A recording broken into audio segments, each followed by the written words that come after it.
नमस्कार मित्रों।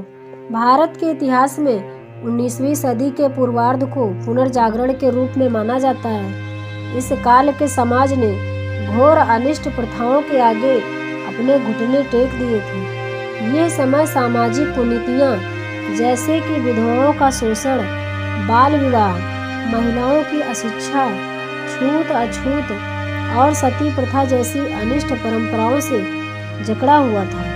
समाज में स्त्री का स्थान और उसका भविष्य दोनों ही अंधकार के दलदल में गहराई तक फंसे हुए थे। ऐसे में एक स्त्री की अवस्था क्या रही होगी, उसे केवल एक स्त्री ही जान सकती थी। इस अंधकार के समय में सन 1831 में सावित्री बाई का जन्म एक ज्योति के रूप में हुआ था। सतारा के नाय गांव में जन्मे सावित्री बाई के पिता का नाम खंडोजी नेवसे पाटिल और माता का नाम लक्ष्मी बाई था। सावित्री बाई को बचपन से ही शिक्षा के प्रति गहरा लगाव था, लेकिन मिशन सामाजिक व्यवस्था के चलते वो अपनी इस इच्छा को पूर्ण न कर सकी।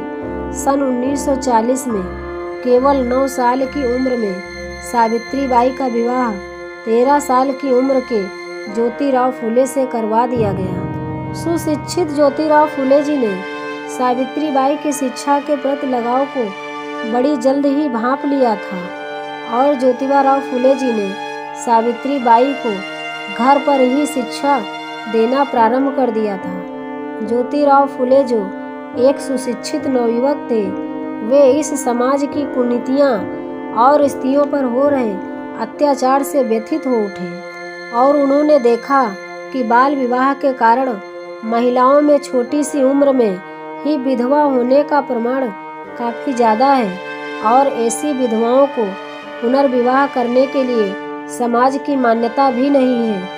पति की मृत्यु के पश्चात स्त्री पर सती हो जाने के लिए दबाव बनाया जाता था, अन्यथा विधवा बनी उस औरत के केस निकालकर उसे बदसूरत बनाया जाता था। फिर ऐसी पीड़ित महिलाएं मानसिकता के तौर पर खुद को समाज का अपराधी समझकर आसानी से किसी भी मनुष्य की वासना का शिकार बन जाती थी और आत्महत्या एवं बाल हत्या जैसे करने पर मजबूर हो जाती थी।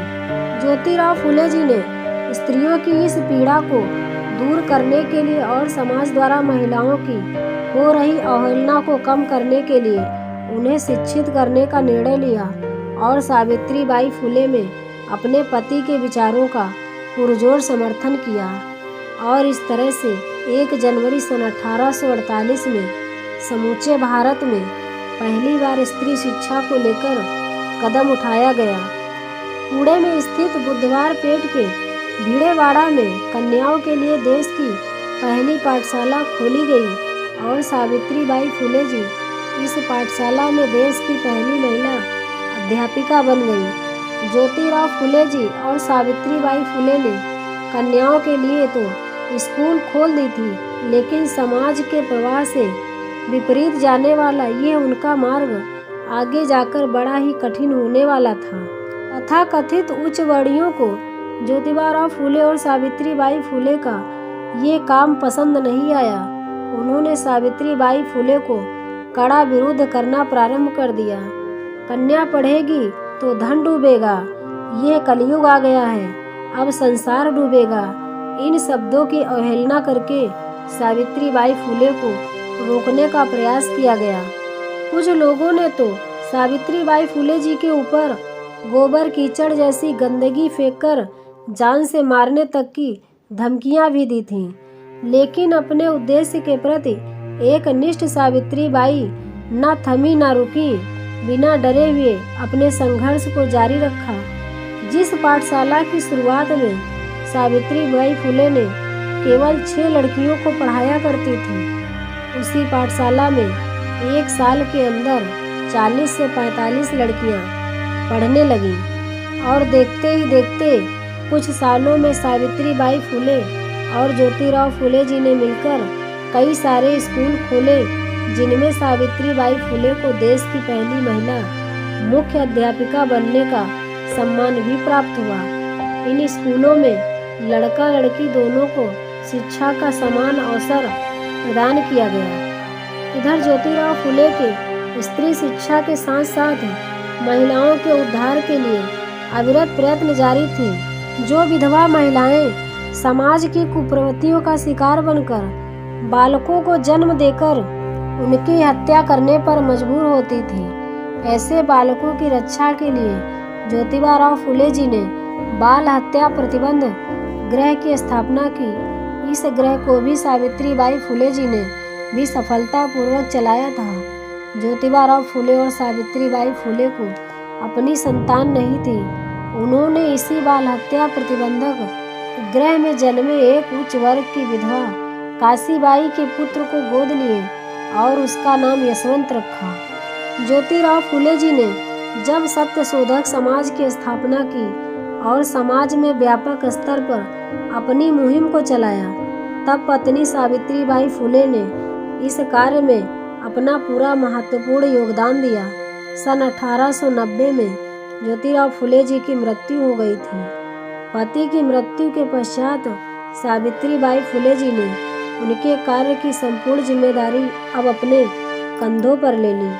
सावित्रीबाई फुले जी की वाणी में मधुरता और आंखों में ममता का वात्सल्य था। उनके मुख से अनुभवों की पंखुड़ियाँ कविता के रूप में झलकती थी। उनकी लिखी काव्य फुले और 52 कशी सुबोध रत्नाकर, यह कविता संग्रह उनके अंदर के कवित्व से हमें परिचित करवाता है। सावित्रीबाई फुले जी ने अपना समूचा जीवन समाज की सेवा में समर्पित कर दिया था। जब देश में भीषण सूखा पड़ा था, तब सावित्रीबाई फुले जी ने भूख से बेहाल लोगों की सेवा कर निष्ठुर समाज के सामने एक इंसानियत का आदर्श रखा था। सन 1897 में जब पुणे में प्लेग की महामारी ने हाहाकार मचा दिया और ब्रिटिश सरकार ने इस अछूत की बीमारी की रोकथाम के लिए रोगियों पर जबरन जुल्म उठाना शुरू कर दिया, तब सावित्रीबाई फुले जी ने उन रोगियों की पीड़ा देखी नहीं गई। उन्होंने उन रोगियों की सेवा के लिए शहर से दूर अलग व्यवस्था की। वहाँ पर वो खुद उन रोगियों की सेवा करने लगी, लेकिन रोगियों की सेवा करते करते खुद सावित्रीबाई फुले भी खतरनाक प्लेग की शिकार बन गई और 10 मार्च सन 1897 में सावित्रीबाई फुले जी की प्लेग की वजह से मृत्यु हो गई। आज सावित्रीबाई फुले जी के हमारे समाज के ऊपर अनंत उपकार हैं। स्त्री शिक्षा और महिलाओं की उन्नति के लिए किया गया उनका कार्य अतुलनीय है। उनके इस कार्य को आने वाली लाखों पीढ़ियों को हमेशा स्मृति रहेगी। मित्रों, ये जानकारी आप लोगों को कैसी लगी कमेंट करके बताइएगा और हमारे चैनल को लाइक और सब्सक्राइब कीजिएगा। धन्यवाद।